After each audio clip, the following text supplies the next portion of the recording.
Welcome to another episode of Women in Focus. Today's Woman in Focus belongs to the legal profession. So she is a lawyer by profession, and you know, I am crazy about all those legal shows on television, so I'll be asking her many questions about that. Her name is Seema Lal, and she is with a company called SHK, if I'm not mistaken, right? You got it right. SHK. Seema, most welcome in our program. How are you doing? I'm doing wonderful. Thank you, Sushma ji, for having me today. Now, when I heard that you are associated with the gala, the BC Children's Hospital's A Night of Miracle, right? That's right. That's right. Vice Chair? I'm the Vice Chair, second year on the Cabinet as Vice Chair. And yes. How is that? It's been an amazing, I've been part of the Cabinet, the organizing committee for the gala for the past 5 years. Wow. The gala has taken place now. This will be the 12th year for the gala. And I think I've attended almost every gala. So I started off as a guest. Right. Was really enamored with the event. It's a wonderful evening of fun and festivity, and Yes. for a good cause. Yes. And so I reached out to, at the time, the committee and expressed my interest in wanting to help out in putting the event together, and lo and behold, 5 years later, I'm the vice chair, and looking forward to continuing my role going forward. Beautiful, beautiful. And it raises funds for a worthy cause as well.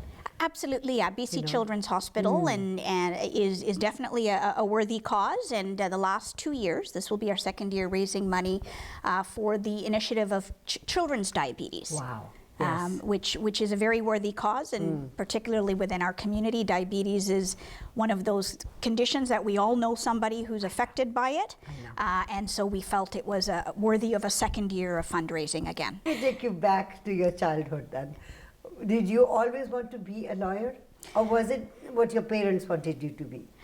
No, I can't say that my parents ever pushed me into a particular profession. I come from a family where education was always a big emphasis, a big priority. My mother is a medical doctor by training. My father is a professional engineer.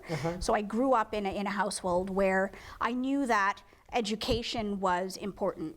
Which particular stream was not as important, but getting a good education and striving toward a professional degree or avenue was really what I always had in mind. But law, I enjoy public speaking. Right. I always grew up acting in plays and performing on stage as a dancer, and I was looking for a profession that would allow me to use those skills, in a way that had a stable job attached to it. And law seemed to have the ability to give me the ability to perform in some ways, and to allow me to use my public speaking skills. So my grandfather, my paternal grandfather, was trained as a lawyer. I see. He never practiced as a barrister in India, but he spoke fondly of his love for the legal profession, and it always intrigued me growing up. The legal profession has always intrigued me as well, especially all the names that we give to, you just used the word barrister. Yes. And then I asked you about advocate. Yes. And a lawyer. Yes. Legal counsel. That's right. So. Attorney. Yes. Wow. And then there is Queen's QC. Correct. Which means? It's a designation that is bestowed on individuals who have achieved a certain level of experience or in recognition of their contribution to the legal community or social justice issues. So Queen's Counsel. Queen's Counsel, QC. Wow, yes. QC. So it's on my bucket list. So I still have a few years to go before I hope to qualify for that. Yeah. Well, in the South Asian community, whether we come from, you were born in India, right? I was, yes.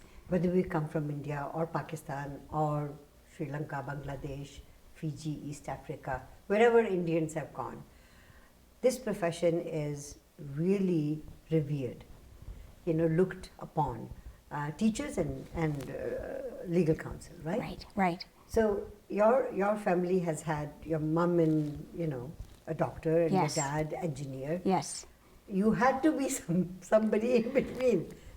Yeah, I mean, I never felt any pressure to choosing a particular profession. As I say, the emphasis was always on getting a good education. And so if I had chosen to pursue a fine arts degree, for example, and follow that, they would have supported me in that, so long as it was kind of following the stream of getting an education. My sister, actually, who's 6 years younger than me, had always wanted to be a lawyer.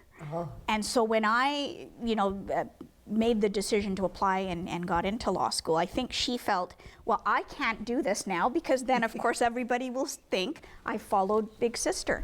So she, she's successful in her own right, so she's done amazingly well, but it's quite funny. We joke every now and again about She's also a lawyer? She's not a lawyer. No. She's a director of health at TELUS Health, so she's in a profession that she very much enjoys, and she's happy there, but every once in a while we joke around about the fact that she could have done it first. So how many in the family? How many siblings? Just one sibling. So my younger sister and I growing up, and as you mentioned, I was born in Pune in Maharashtra in India. Wow. And lived there until the age of 4. And at the age of 4, my father took a job at a copper mine in Zambia. Zambia? In Zambia. Wow. So we moved there in 1979. And a few years later, in 1982 or 83, we moved to Zimbabwe, just the neighboring country, and spent 4 years there. And was it a very good time at that time? It actually was. Was it was at that time copper, which was the field that my father was specialized in, was copper. He's a metallurgical engineer, and he had studied copper and copper ore. And at that time, actually, copper was booming. So there were a lot of opportunities in the copper mining industry, which is what took him from India to Zambia in the first place, and then similarly an opportunity in Zimbabwe presented itself. And so when we left in 1986 to immigrate to Canada, that's when things were starting to, at least to my parents, they could see things were starting to look a little more difficult. From that perspective, we were very fortunate. We never felt ever at any point that we were unsafe, even up until the time we left. So I think we left at a good time, because the memories that we have are beautiful. Untainted. I want to ask you a little bit more about that, and you're coming to Canada, but let's take a short commercial break. Okay. And come back. Sounds good. Seema Lal is our Woman in Focus today. Don't go away. We'll be right back.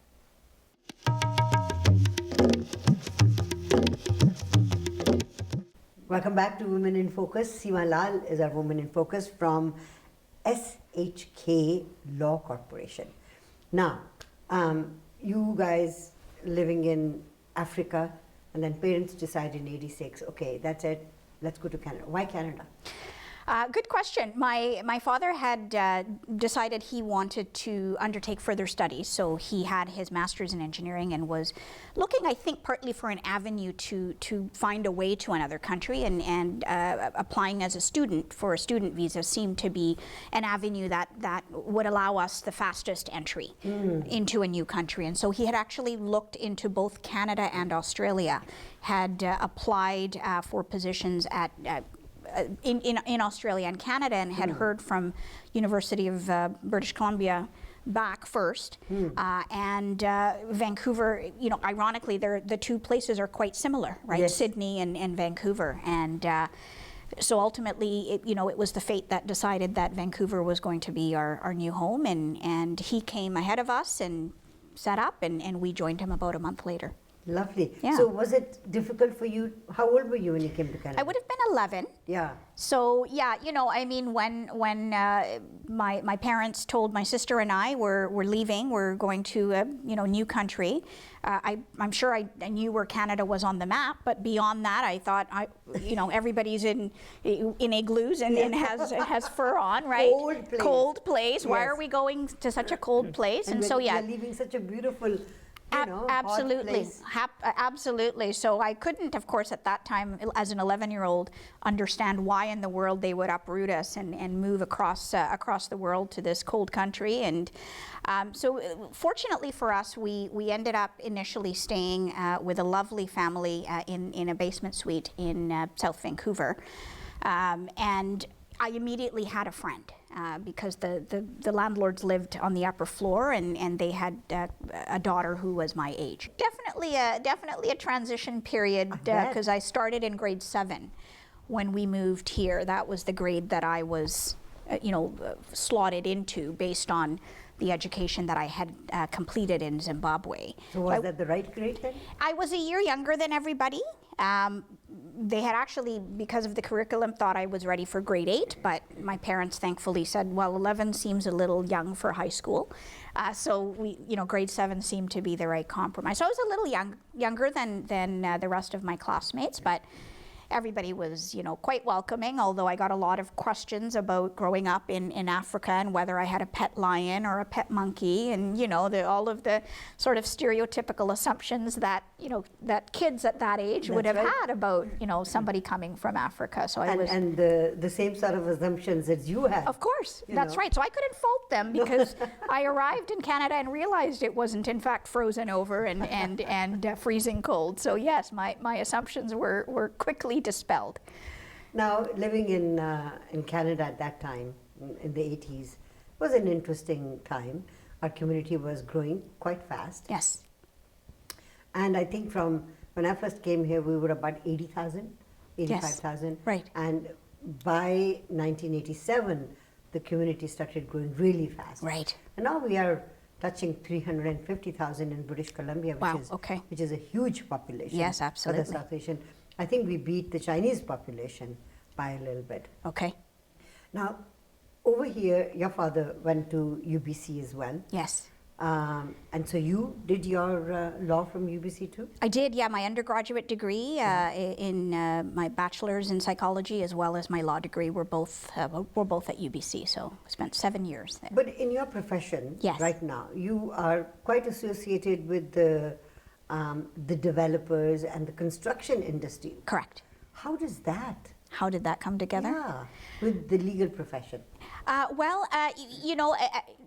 There's humans involved in construction, and as a result, there's potential for dispute, right, and potential for things to go wrong. Ah. And so SHK, the firm where I'm a partner, has focused on construction law for 25 plus years. And we live, as you know, in an area of the country where development and construction is constantly on the rise. It is. Every time we think, okay, there's going to be a slowdown, the bubble is about to burst, things seem to go the other way. And right. So yeah, as a lawyer within the construction space, what I end up assisting clients with is on the front end, negotiating the contracts with the developers, the contractors, and the owners, and then on the back end, if there's a dispute that isn't resolved between the parties, then I sometimes step in to try and assist with the resolution. Are there many women in the construction industry? In the construction industry itself, no. No. Really? No. It is. Admittedly, I don't know what the statistics are, but it's, I think, hovering around 5%. Really? If you look at, depending on where you look, if you Right. look at the trades, yes, it's a significantly low proportion. As you get into things like consultants or project management, the percentage of women in those fields does tend to increase a little bit. Right. But I'm actually, one of the other groups that I'm involved in is called Canadian Construction Women. Right. Which is a group that was created for the purpose of advocating for women who are in the construction industry to have a space to be able to network and get support from fellow women in their industry, and as well to advocate for trying to encourage more young women to consider a profession in construction. So you have to do a lot of pro bono work? I do a fair bit of community work because I enjoy it. It's twofold. Part of it is giving back. Part of it is, frankly, I enjoy networking. I enjoy meeting people. I enjoy getting out to the community and, well, don't shake hands at the moment, but the rhetorical shaking of the hands and getting to know people in different industries and different areas. So I do enjoy that for that reason as well. I want to take a very short break, but come back and talk to you about how, being so much in legal profession and so busy with all this. How did you meet your husband? And the marriage, and was it a big one or a small one? Because nowadays you can't have big marriages, No. right? 6 people or maybe maximum 20 people for a wedding. Yes. And even that is going to be cut down now. Right. It's going to be just man and a woman getting married and Right. parents giving blessings, and that's it, over Right. and done with. Right. Seema Lal is our Woman in Focus today. Don't go away. We'll be right back.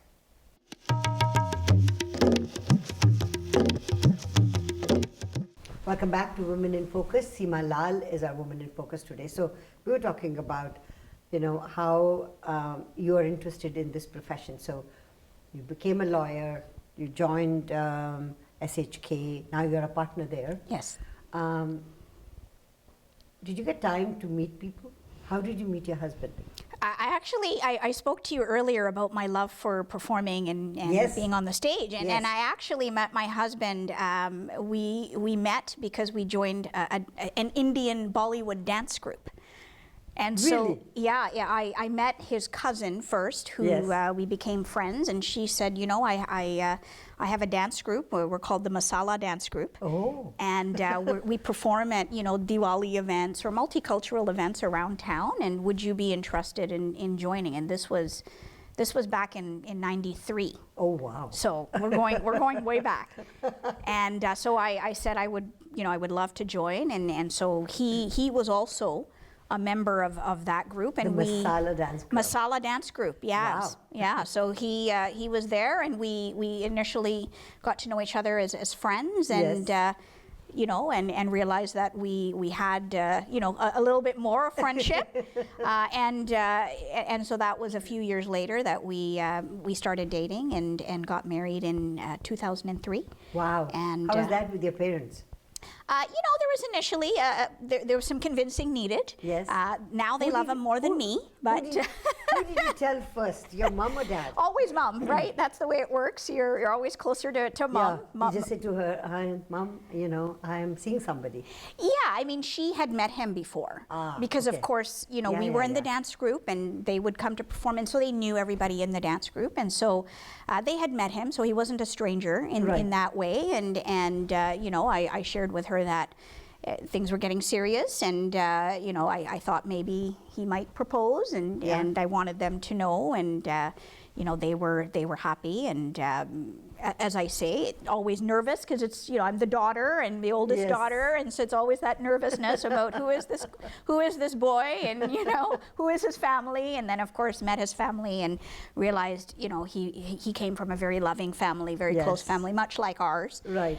And yes, it was a big wedding. Oh, wow. Yeah, he has a lot of family Right. here, my husband. So unlike myself, my only family here is my parents and my sibling. Yeah. We recently had 2 cousins of mine immigrate here.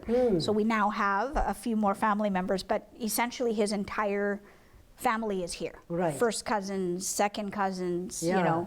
there's 300 or 400 of them. So, and they were all at the wedding. So you can imagine it was a big, So it was a big event. bash, Yeah. big event, a lot Yeah. of fun. People still have fond memories of the big party. Do you have any that children? year. We do. We have 2 boys, Ishan and Nikhil.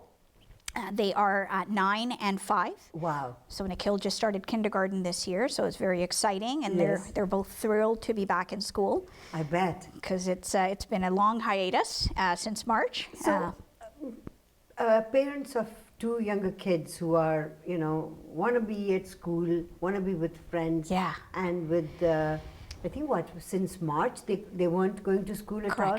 Correct. Yeah, right. And in September, they started again. Correct. So how was that for you at home?